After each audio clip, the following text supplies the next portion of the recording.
السلام عليكم ورحمة الله وبركاته، جمهورنا العزيز الكريم.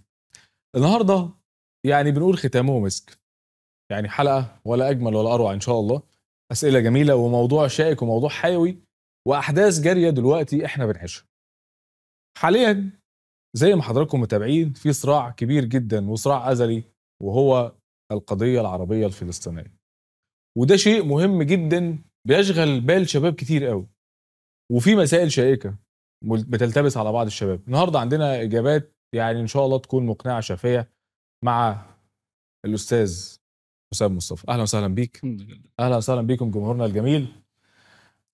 النهارده أتمنى إن حضرتك تكون عندك الإجابات المقنعة للشباب، خصوصا في الموضوع ده، لأن الموضوع ده بيمس جيل بأسره، يعني جيل عربي كبير جدا بيفكر في الموضوع ده. أنا دلوقتي عندي جيل من الشباب مشوش ومهمش وفاقد الثقة في نفسه بشكل كبير، يعني إن كان التعبير بتاعي صحيح. إزاي أرد على أسئلة بعض الشباب في النواحي؟ يعني أنت متخيل النهاردة مثلا يا حسام إن في شباب بتشك وبتشكك في الدين بتاعها؟ فطبيعي طالما شك في الدين، فلما يجي حد النهاردة يقول له ده أصلا الأرض اللي إسرائيل عليها دي هي أرض أصلا إسرائيلية، مش أرض عربية ولا تمت لفلسطين ولا اسمها أصلا فلسطين، دي أرض عبرية أو أرض تبع قوم سيدنا موسى أو تبع إسرائيل. إمم. عارف ساعات تيجي تفكر في الموضوع، طب ما هو صح بنو إسرائيل الأرض بتاعتهم كانت فين؟ يعني النهارده أنا مش بتكلم عليا، أنا بتكلم على الشباب الصغيرين. عايز النهارده أعمل لينك ما بين الموضوع ده وبين الإلحاد، واللينك المشترك في ما بين الاتنين الموضوع ده وما بين الإلحاد، إمم. وهي حتة التشكيك. يعني هما الاتنين بيشتركوا في حتة التشكيك، انت بتشكك في ثوابت وأسس موجودة عندنا. دي أرض عربية خالصة، واحنا عارفين ان الأرض دي عربية، وصراع العربي الإسرائيلي ده من زمان، واحنا وعرفنا من واحنا صغيرين ان الأرض دي جه عليها يهود من شتى بقاع الأرض واتجمعوا هنا إمم. وخدوا الأرض دي. فهو عنده دلوقتي تشكيك في حتة القصة دي ان هي مش عربية، وعنده تشكيك في الدين. اصبحت الاسس دلوقتي مشوشه بالنسبه ليهم. نبدا الاول بالحته بتاعت الصراع العربي الاسرائيلي وحته الارض دي، هل فعلا الموجودين عليهم دول يستحقوا الاقامه فيها؟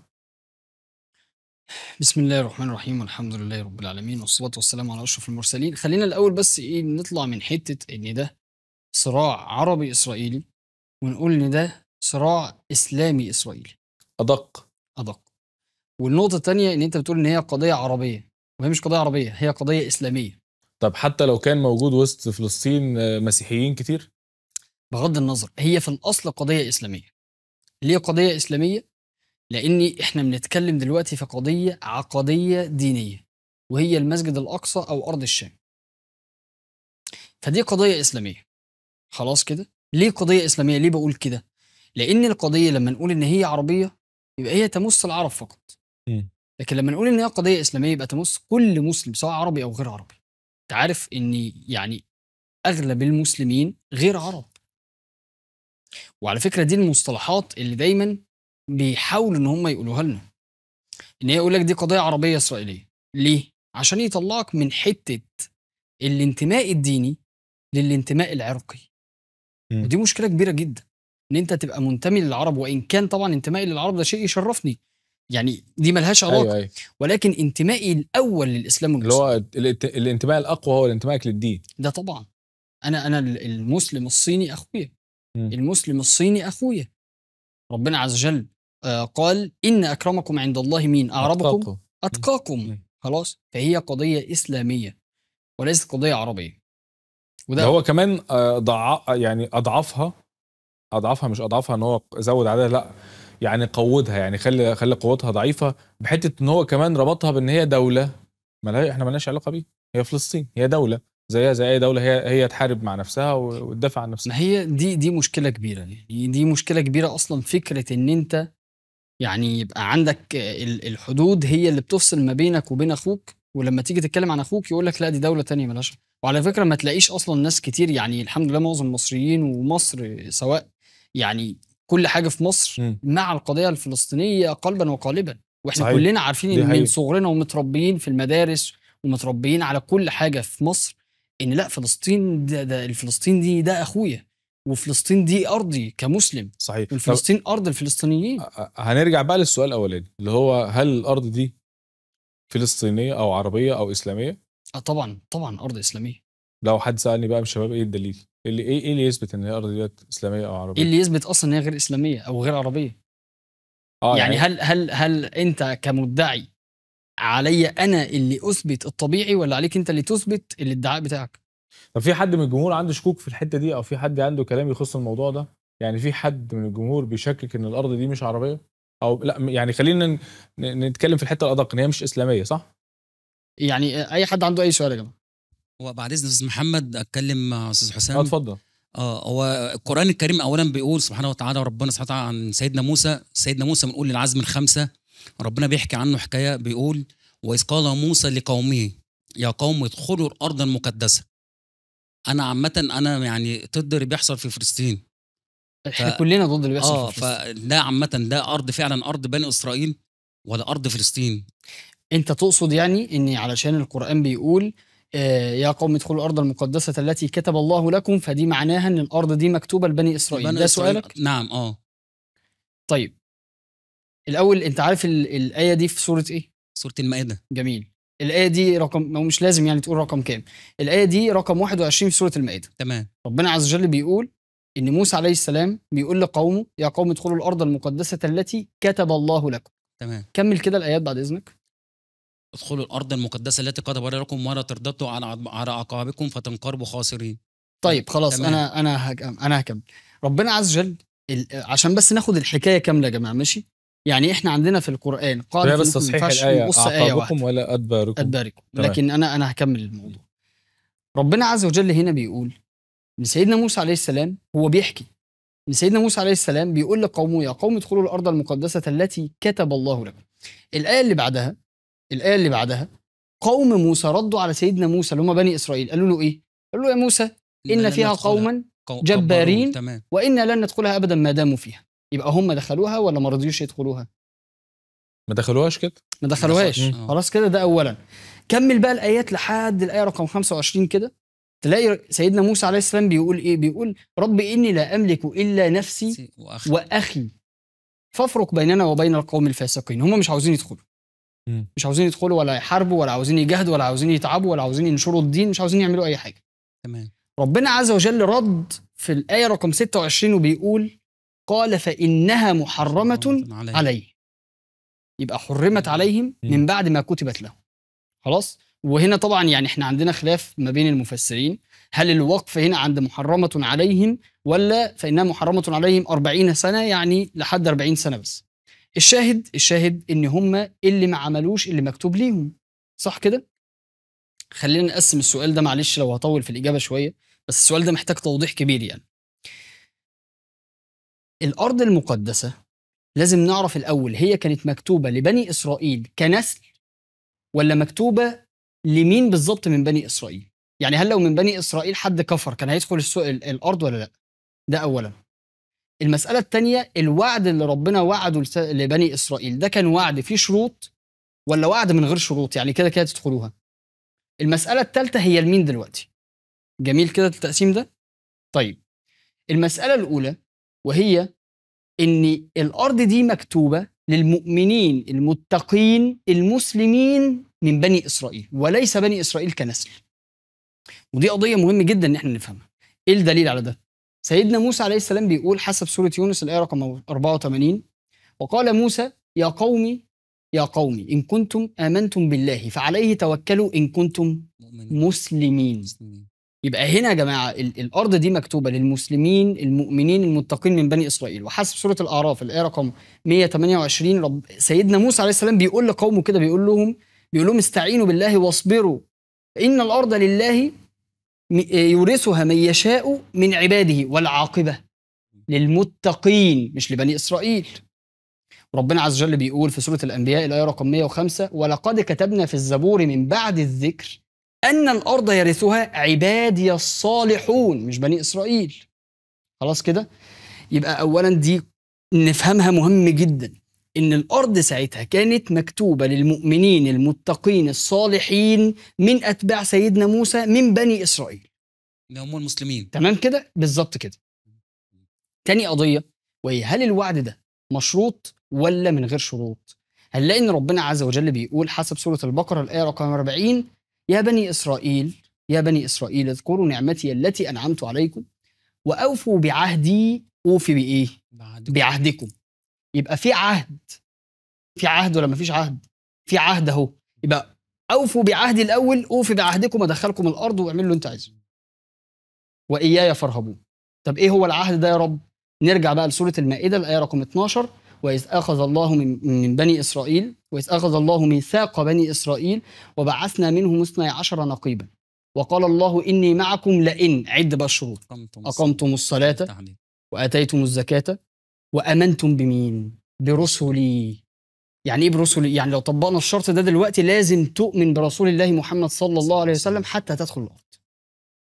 وعزرتموهم واقرضتم الله قرضا حسنا.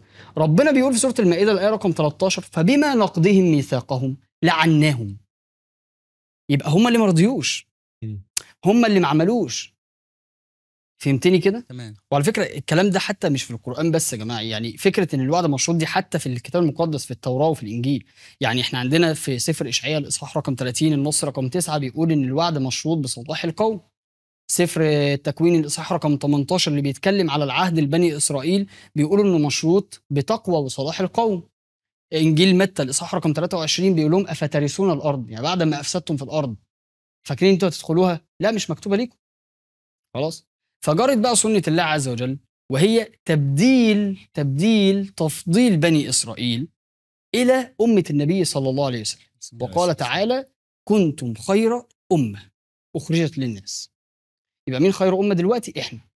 ولذلك ربنا عز وجل عمل مشهد حقيقي للامه وللعالم كله عشان يعلم الناس ان الارض دي ارض اسلاميه، وهو قوله تعالى: سبحان الذي اسرى بعبده ليلا من المسجد الحرام فين؟ الى المسجد الاقصى الذي باركنا حوله.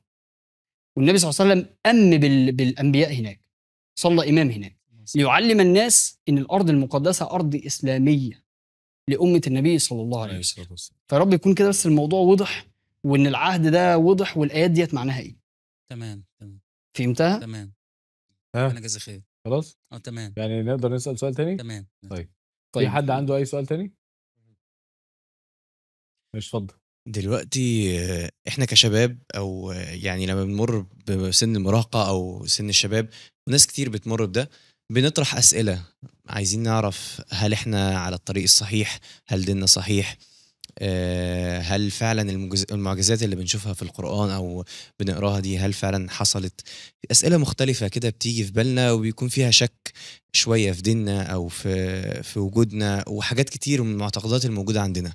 طيب انا بطرح أسئلة مختلفة، والأسئلة دي الموضوع مش بيقتصر ان انا بطرحها، بقعد اذكرها في بالي ومش بلاقي ليها اجابات، فبالتالي ممكن بعض الفروض او الحاجات اللي انا بعملها او المطلوبة مني في ديني عشان انا عندي شك، فبالتالي ممكن ما اعملهاش، وممكن ان انا حتى احس ان انا خلاص بلحد. فهل فعلا كثرة الاسئله دي ممكن توصل للحد؟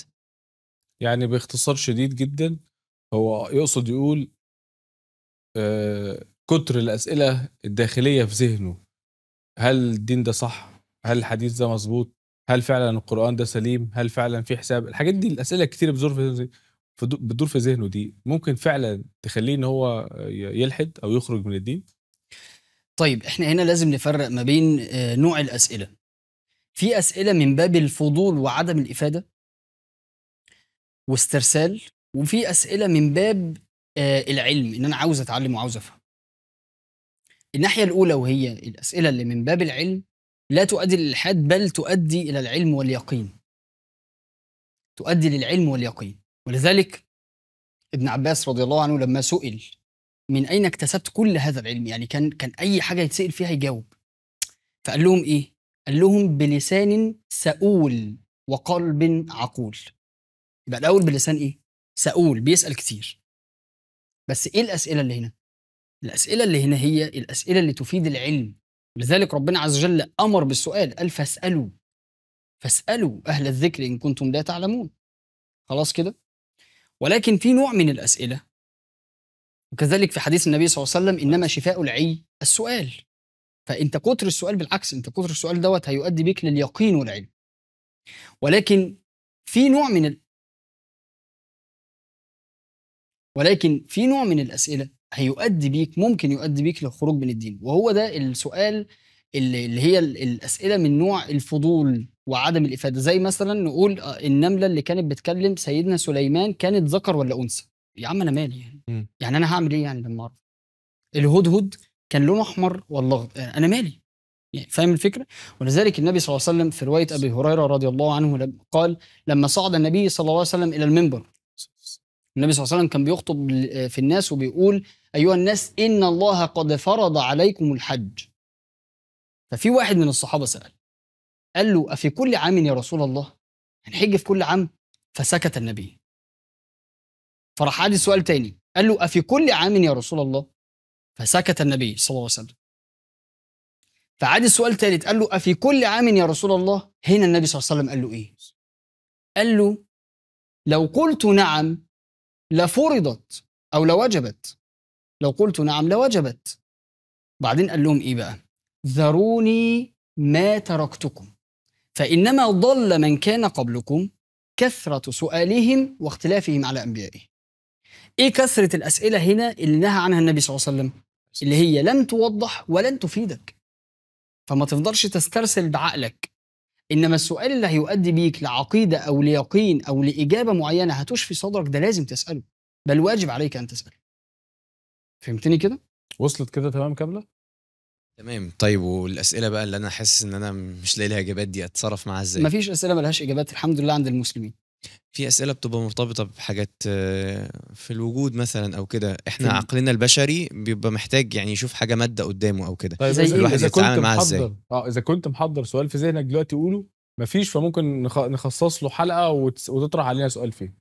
تمام. يعني لو في سؤال محضره دلوقتي في ذهنك جاي، اي سؤال يخطر على بالك. انا اللي في بالي مثلا يعني ممكن يطرح سؤال وهو هل فعلا كان كل الانبياء دي جت؟ هل فعلا المعجزات اللي احنا بنسمع عنها في القرآن هل فعلا حصلت؟ طب ايه الدليل عليها؟ بس القرآن؟ طب اسئله مختلفه بتيجي مثلا، هل يعني حاجات زي كده؟ دي عايزه حلقات هي مرتبة. عايزة حلقات، بس انا هقول حاجة مختصرة طبعاً، جدا اتفضل. مش هسترسل يعني. انت بتصدق والدك؟ اكيد بتصدقه 100% يعني؟ اكيد في اغلب الكلام صح كده؟ اكيد والدك صح كده؟ طبعا. طيب والدك متعلمين لو منه قال كل لك حاجة. انا وقعت في الشارع وانا بعت النهارده طماطم مثلا، والنهارده اشتريت جزر، والنهارده رحت الهرم، وبعد كده جيت، هل انت المفروض تنزل تتحقق من كل معلومه هو قالها لك، ولا مجرد ان هو والدك والكلام صادق انت صدقت ال5 معلومات؟ صح، عشان انا صادق يعني حاسس ان والدي صادق وانا بثق فيه فاصدق كل كلام. احسنت. فاحنا هنا عندنا نقطه، النقطه دي هي نقطه البدايه. هل انت مصدق ان القران كلام ربنا ولا لا؟ لو فكل ما جاء في كتاب الله فهو صادق مهما كان العدد بقى. لو لا، هنا بقى نتكلم في صدق او دلائل ان القران كلام ربنا عز وجل. فهمتني كده؟ فانت مش محتاج تتحقق من كل معلومه على حده. وبالقياس برضو على النبي عليه الصلاه والسلام، لو انت كذلك بتصدق طبعا على النبي صلى الله عليه وسلم. انا بدي مثال يعني ايه على القران، ان انت لو تحققت من مصدر المعلومه، مصدر المعلومات نفسها، المصدر ده صادق 100%، ايوه خلاص شكرا، كل اللي تحته مصدق. فبالتالي ما اقعدش استرسل مع كل خلاص بقى الاسئله دي بالظبط. خلاص. بالظبط. طيب عايزين ارسطو اللي معانا في الحلقه، في عايز سؤال هتقوله؟ اتفضل طبعا. ما فيش حلقه تقريبا ما سالش يعني. فيها. والله انا عندي سؤال مهم جدا، ويعني كل اسئلته مهمه جدا. الموضوع غريب شويه، واستسمح بس ان انا اخد وقت كفايه. ربنا سبحانه وتعالى بيقول في القرآن إنما يخشى الله من عباده العلماء. فالمهم إن أنا عايز أوصل لنقطة العلماء الفلك، علماء الطبيعة، علماء الحشرات حتى، ليه بعد ما هو يستكشف كل ده ويستكشف يعني ان مثلا البعوضه فيها كذا كذا كذا، ولو قرصتها كانت هتنقل لك دم وحوارات كتيره، طب والكون والكواكب والشمس والقمر، يعني انا المفروض انا لو هتفكر في الشيء ده فانا هوصل ان في خالق للشيء ده، في خالق، يعني لا يمكن بشر يوصل او طبيعه من نفسها تعمل كده. ليه هو ما بيوصلش للخالق وبيلحد ويقول لك الطبيعه واصل الكون الانفجار العظيم ومش عارف ليه ما بيوصلش اصلا؟ لان لا، في خالق، في حاجه، في يعني لا يمكن يكون الشيء ده اتعمل لوحده. ليه بيلحد؟ انا عايز اوصل للحته دي، لان هي في ذهننا كلنا ليه بيلحدوا. طيب عشان ما ناخدش فيها وقت كتير، يعني هو يقصد، هو طبعا ما ينفعش كلام يتاخد بالتعميم، هو يقصد يقول ان ليه بعض العلماء اثناء البحث بتاعهم في الدين والتعمق في منهم البعض بيلحد او بيخرج عن الدين. ده اللي انت تقصده بالظبط؟ يعني هو بعض العلماء فعلا اللي هم وبالذات اصلا علماء هيدخل الفلك. في عشان بس الوقت الحلقه، عشان اصلا هيشرح اصل هو وبيمسك انت ما خدتش المايك بالك، ما هو بي- في الاول بيتكلم على العلماء بيلحدوا، فاهمني؟ مم. دلوقتي انت بتقول بعض، فهو قال لك فانا عايز اعرف بس اللي في كل دماغه. العلماء او انت تقصد ايه مثلا؟ علماء الفلك عامه كلهم بالذات كلهم اكتريتهم بيلحدوا، بيوصلوا لحته الالحاد، مش بيوصلوا ان في خالق لهذا الامر. يقول لك كلهم بالصلاه على النبي كله بيلحد. يعني انت قصدك ان كل، او خلينا نقول طب اغلب العلماء مثلا؟ يعني انا بس عايز احدد بنسبه السؤال بتاعي. 70%، بنسبه 70% ملحد؟ بنسبه 70% بيوصل للالحاد. انا بحب معلوماته، يعني هو طيب ماشي. استاذ محمود صح؟ طيب بص يا استاذ محمود، فكره ان اغلب العلماء ملحدين دي اولا معلومه غلط تماما، مفيش الكلام ده خالص يعني. والدليل على كده ايه؟ ان في صاحب كتاب جادز اندرتيكر. صاحب كتاب جادز اندرتيكر دوت عالم شهير جدا، راح قبل كده محاضره في سيبيريا، وبيقول هناك بيحاضر يعني، وكان حاضر في المحاضره دي علماء رياضيين وعلماء فيزيائيين. فبيقول ان نيوتن وكيبلر وكل العلماء اللي احنا قايمين على اكتاف علمهم كانوا مؤمنين. فالناس اللي في المحاضره وشهم اتغير، يعني اللي هو اتضايقوا. فهو سالهم انتوا يعني ايه اللي ضايق وشكم دلوقتي، او ايه اللي ضايقكم يعني؟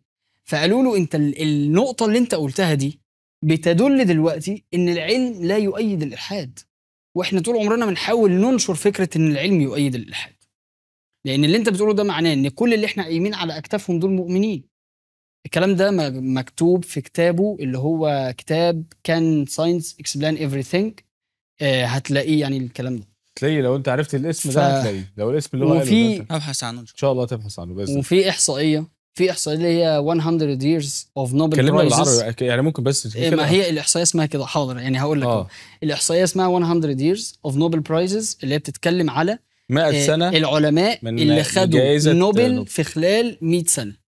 خلاص، الاحصائيه دي طلعت ان 93% من العلماء مؤمنين، وال7% الباقيين مش ملحدين. ال7% الباقيين ما بين لا ادري وما بين ملحد. يعني نسبه الملحدين من العلماء مش اغلب العلماء ولا 70% زي ما الناس فاهمه، بالعكس ده اقل من 3-4%. انت بتجيب المعلومات بتاعتك منين؟ من على اليوتيوب. لا على فكره من اليوتيوب. معلش يا استاذ محمد، خليني اقول لك ان دي فعلا معلومه منتشره، يعني للاسف فعلا معظم الشباب فاهمين ده، وده غلط. او كويس كده يعني. النهارده هو مش حاطط رجل على رجل، هو بيسال السؤال. طيب نشوف بمناسبه ان هو قال بس علماء الفلك، معلش خليني ازود لك من الشعر بيت يعني، عشان ندي فرصه لغيره. حاضر على طول. طيب علماء الفلك يعني في عالم فلك شهير اسمه روبرت جاسترو بيقول في اخر بحث لي، آخر ما توصل إليه علماء الفلك أن لهذا الكون منشئ وصانع. أينشتاين ده يا جماعة اللي عمل النظرية النسبية العامة سنة 1905، وعمل النظرية النسبية الخاصة 1916، وخد العقل الأول 1921. يعني أينشتاين ثانية واحدة. أينشتاين ده اللي هو بتاع صاحب نظرية التفاح. ايوه، اللي هو يعني هو عامة هو ده السبب في السؤال اصلا. برافو عليك، اجابتك غلط. ده السبب في السؤال. برافو عليك، هو بيوقعك. برافو عليك، اجابتك غلط يعني. اينشتاين جه 1931. طب نصحح له المعلومة، مين صاحب نظرية التفاحة؟ تقريبا نيوتن. ايوه احسن تقريبا. على فكرة الراجل، والله احلف بالله انا حد غششني. الراجل ده مذاكر. الراجل ده مذاكر. طيب 1931 اينشتاين قال لابد لهذا الكون من منشئ وصانع. فالحقيقه يا جماعه عكس ما بيوصل لنا خالص. فابوس ايديكم بس ايه، ابحثوا واتعلموا واقراوا، هتلاقي الدنيا مختلفه تماما. هيقرا ايه بس يا استاذ حسام وهو بيقول لك ان اينشتاين صاحب نظريه التفاح؟ يا عم انت مستقصد الراجل ليه كده؟ الحمد لله بفضل الله، ربنا انعم عليا بنعمه كره اليهود. الحمد لله. كلنا بنكرههم.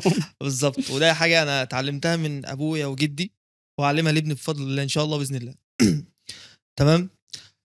فكنت عايز اسال بس السؤال بيقول هل للصهيونيه علاقه بالالحاد؟ ليه هو قال بقى دي هنا حاجة. ليه هو ثاني بس، هو ليه هنا قال الصهيونيه ما قالش اليهوديه؟ يعني هو الاول الحمد لله اللي من عليا بنعمه ان انا بكره اليهود، وبعدين جه قال ليه الصهيونيه. اصل انا كنت هقطع في الحته الاولانيه لان قد يكون في يهود معرفش، بس انا دي معلومه يعني. عشان عايز افهم من الاستاذ حسام اساس الصهيونيه دي ايه؟ الصهيونيه ولا اليهوديه؟ اساس الصهيونيه دي ايه؟ تمام. نبع منين بالظبط؟ اصل في فرق. انا عايز افهم بس هي طالعه طيب من اساسها ايه؟ انت قلت الاشتراك ما بين الصهيونيه وايه؟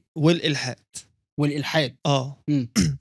وهل هم ليهم علاقه بكل الفئات اللي طلعت شبههم، شبه داعش والحاجات اللي شبه كده، واللي اختفوا مره واحده والحاجات اللي شبه كده؟ تمام. طيب. سؤال كمان معلش. طب ممكن اجاوب الاولاني؟ لا اكمل بس. طيب اتفضل. في آية في القرآن هو الكريم الناس كلها بتقول البلطجيه دي؟ لا بتقول لتجدن اشد الناس عداوة للذين امنوا اليهود.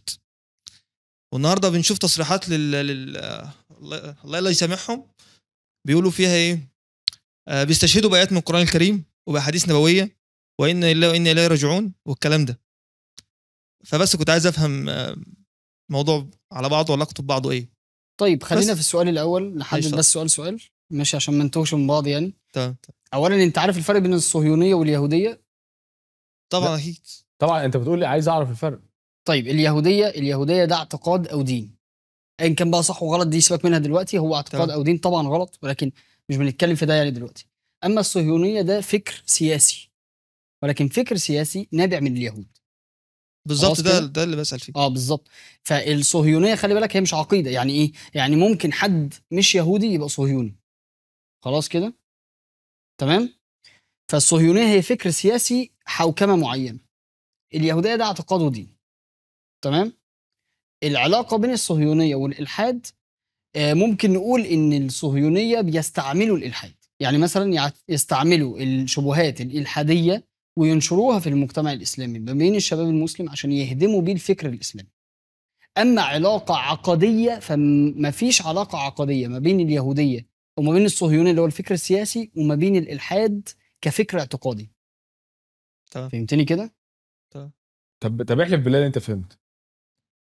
والله انا الى حد ما فهمت. معلش ممكن تعيد الحته دي عشان انا ما فهمتش، اصل هو عم بيهز دماغه كده طيب الفرق ما بين الصهيونيه واليهوديه. اليهوديه ده اعتقاد او دين، تمام كويس كده. خلاص. الصهيونيه ده فكر سياسي، ماشي كويس. يعني ايه؟ يعني ممكن حد مش يهودي بس صهيوني، ماشي. ليه؟ هو منتمي للفكر السياسي ده. يعني انا يعني تقصد اقول ان انا ممكن الاقي من وسط الصهاينه ناس مش يهود؟ طبعا. يعني ممكن الاقي طبعا. امال يعني مثلا اسمه ايه اللي ماسك امريكا؟ بايدن. ما هو صهيوني وهو مش يهودي، صح ولا لا؟ وكذلك اصلا معظم اللي مسكوا امريكا يعني. وانا تقريبا سمعت حاجه برضو لايلون ماسك بيقول ان هو صهيوني، هو ذات نفسه قال ان هو صهيوني. اصل يا جماعه الصهيونيه دي فكر بينتمى اليه. فاهمني؟ هو نابع من اليهوديه، ولكن هو في الاخر فكر سياسي ممكن اي حد ينتمي ليه، لكن اليهوديه دين واعتقاد.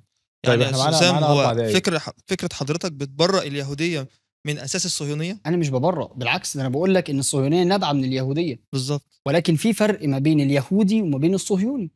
طب اللي بيحصل في اخواتنا في فلسطين النهارده ده صهيوني ولا يهودي اللي بيعمل كده؟ ده صهيوني، يهودي، كفر، كل اللي انت عايز تقوله. بس هو يعني المعلومه اللي عايز اوصلها ليس كل يهودي صهيوني. ليس كل يهودي، يعني مش كل واحد يهودي هو صهيوني. بالظبط. تمام. طيب كان في شق تاني من السؤال عشان احنا فاضل لنا 4 دقايق. ايه هو الشق الثاني؟ الآية اللي بتقول لتجدن أشد الناس عداوة للذين آمنوا اليهود ولا الذين أشركوا. تمام. لتجدن أشد الناس عداوة للذين آمنوا اليهود هنا بيطلعوا يستشهدوا بآيات من القرآن الكريم، كويس، وبأحاديث نبوية، تمام، وفي نهاية البوستات يقولوا إنا لله وإنا إليه راجعون. تمام. ده ممكن نفسره إيه؟ هل انت دلوقتي انا هسألك سؤال. انا راجل دلوقتي باجي كل يوم بضرب ولادك وبدبحهم وبخطفهم وبرميهم في الشارع، بعد كده رحت اعمل لك على كتفك كده، انا عدوك ولا حبيبك؟ انت عدو ولادك، فانت عدو ليه؟ ما انا بعمل لك كده. فهمت؟ الحمد لله فهمت. مش معنى ان هم بيستشهدوا بايات او بيحاولوا يعملوا نفسهم ان هم فاهمين عشان بس انا بقول كده لان هم بيطلعوا يستعطفوا ناس من المسلمين ويقولوا ده كويسين بس الناس فهمت الحمد لله. وهي باينه يعني، فاهمني؟ مش كل واحد يستشهد بالقرآن هيبقى كده طب ما انت لو مؤمن فعلا بالقران ما تخليك مسلم وتيجي معايا ونحكم احنا والدنيا زي الفل يعني. تمام. يعني صح. تمام كده. شاكر جدا لحضرتك. شكرا. عندي سؤال كمان استاذ حسام لو سمحت. اتفضل. كنت عايز اعرف الفرق ما بين اليهوديه والصهيونيه. سريعا بقى عشان فاضل معانا 4 دقايق. انت شكلك زهقان. لا ده احنا معانا 4 دقايق فعلا. طيب احنا الفرق ما بين اليهوديه والصهيونيه. اليهوديه ده دين او اعتقاد. اليهوديه دين او طبعا. اعتقاد. خلاص. اما الصهيونيه فهو فكر سياسي. يعني ايه؟ يعني ممكن حد غير يهودي يبقى منتمي للصهيونيه لانه فكر سياسي. هو نابع من اليهوديه، وصوله من اليهوديه، ولكن ممكن اي حد ينتمي ليه او يتبناه. زي بايدن، زي ترامب، الناس دول ما هم صهيون من وفي نفس الوقت هم مش يهود. خلاص.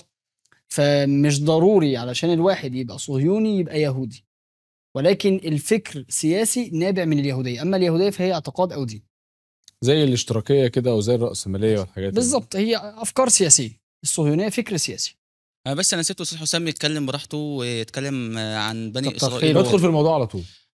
حاضر. حضرتك انت بتقاطعني ليه يعني؟ لا يعني اصل احنا فاضل لنا انا اسال دقيقتين. براحتي، يعني المشكله يعني. طيب اتفضل حضرتك اديني مساحتي في الكلام بعد اذنك. اتفضل. معلش يا استاذ محمد، هم السؤال جايين على عشان فكره انا يسألوا. موجه لاستاذ حسام اصلا خليهم السؤال. طيب اتفضل. طيب اتفضل يا استاذ محمد. حضرتك لما اتكلمت عن بني اسرائيل وكده والاخ ذكر يا بني اسرائيل ادخلوا الارض المقدسه. احنا اصلا في الاصل الاسرائيليين او اليهود عامه كانوا ابناء يعقوب، وكانوا اصلا في الارض المقدسه قبل ما يروحوا لمصر اصلا. يعني هم كانوا موجودين اصلا. فالقصه كلها اصلا هم اساسهم في الارض المقدسه، ويا دوبك هم خرجوا منها. ايه المشكله لما اخرج من ارضي 10 15 سنه زي اللي مسافر السعوديه؟ ايه المشكله وارجع لها تاني؟ هي دي فيها مشكله؟ انا بس عايز دليل واثبات على الواقع ده. لا ايه من غير المشكله لما دليل. نخرج من ارضي 30 40 سنه 50 يا عم 100 سنه، بس في الاصل انا موجود. تمام في الاصل انا ثابت. طيب خلينا نجاوب من ناحيتين كده سريعا كده. انت اسمك ايه؟ محمود. محمود. مسلم يا محمود؟ مسلم. ليه مسلم يا محمود؟ بجد انت سؤاله فعلا يعني ينوم ان انت لا بس لا السؤال اصل ده انت لكل بص الشباب حتى عامة. صيغه السؤال انت بتقولي لا هم عندهم حق ولا لا. لا ما اقصدش، بس السؤال ده في ذهن الشباب كلهم. طيب كلهم. ماشي. اولا مين هو اسرائيل؟ سيدنا يعقوب ودي يعقوب عليه السلام، صح كده؟ الا ما حرم اسرائيل على نفسه اللي هو سيدنا يعقوب عليه السلام، صح كده؟ سيدنا يعقوب كان مسلم ولا كان دينه ايه؟ كان مسلم. صح كده؟ طيب ابناء سيدنا يعقوب اللي هو منهم سيدنا يوسف والاسباط كانوا مسلمين ولا كانوا ايه؟ مسلمين، بس الشريعه كانت ثانيه واحده يهود ثانيه معروفين واحده من زمان. ثانيه واحده بس. ايوه بس هم يهود في الاصل. مفيش حاجه اسمها يهود دي. اللي انت بتقوله ده غلط. يهود دي اصلا ده مش اسم دين اصلا. عارف يهود دي اللي هي ايه؟